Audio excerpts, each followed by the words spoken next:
Hindi lahat guys ng loan application is pwedeng hulugan ng matagal. So karamihan dyan guys is 7 days to pay lang. Kaya for today's video, akin pong ibabahagi sa inyo yung mga legit na loan application at digital bank na merong 6 months hanggang 12 months to pay. Dito guys, malalaman nyo kung magkano ang pwede nyong utangin at yung mga requirements na kailangan once na gusto nyong umutang sa kanila. At yung video na to guys is sagot na rin sa katanungan ng ating isang commentator na si @HillTheGamer-T9G. Ma'am, yung legit na loan apps po, yung pang 1 year talaga magbayad. So for today's video, eto na guys, yung mga loan application, yung mga digital banks, yung mga financing company na meron talagang 6 months hanggang 12 months na bayaran kung uutang kayo sa kanila. Kaya kung gusto mo ng mga gantong video at hindi ka pa po nakasubscribe sa aking YouTube channel, kaya click the subscribe button, turn on the notification bell para updated ka lagi sa aking mga daily uploads. At dahil mas pinalaki na yung ating papremyo, nako 500 pesos na po ang ating prize para sa 1 lucky winner. So i-announce ko po sa Sunday yung lucky winner natin para dyan. And ganun nga guys, tuloy-tuloy pa rin po yung ating pa-cellphone giveaway na pwede nyong i-convert into cash. Kaya stay connected, stay active lang. So yan nga guys, huwag na natin patagalin pa, puntahan na natin yung mga loan application na merong 1 year to pay. So keep on watching.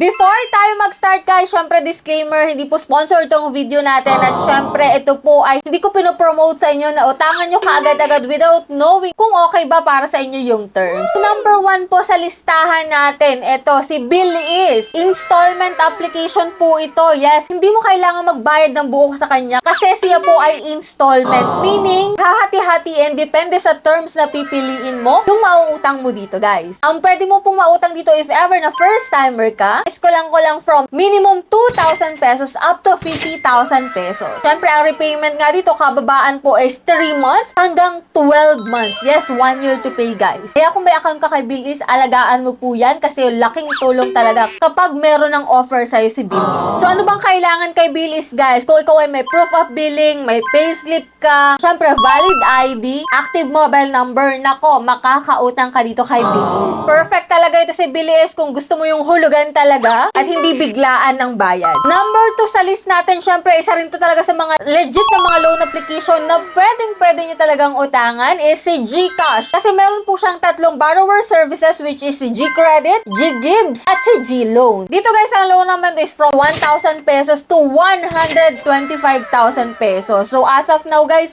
meron na po akong available sa GCredit na 25,000 pesos. Biro mo ganun kalaki guys. At ito po ay installment kung binabayaran sa kanya. Hindi kailangan bayaran ng biglaan, guys. Pwede mong pautay-utay yan up to 12 months. Siyempre, ang requirements lang dito kung may verified GCash account ka and active users ka ng GCash. Mas mataas ang G-score mo, mas mataas ang chance mo na ma-approve sa kanilang borrower services. Number 3 sa list natin ay si Tonic Digital Bank. Loan amount dito, guys, is 5,000 to 250,000 pesos. Siyempre, 6 months to 12 months to pay at ang requirements lang is valid ID, proof of income, if ever na may COA ka or payslip, pasok ka po dito. Siyempre, si Tonic Digital Bank ay isa sa pinaka-safe dahil regulated digital bank siya. Kaya hindi ka talaga mag-aalangan na umutang dito kay Tonic Digital Bank. Dapat po sa ating list is si CIMB Bank Personal Loan. Loan amount is from 30,000 to 1 million pesos. So, ganun kalaki guys. Siyempre, ang bayaran dito is from 1 year to 6 months. Yes, 12 to 60 months ang bayaran. Requirements, valid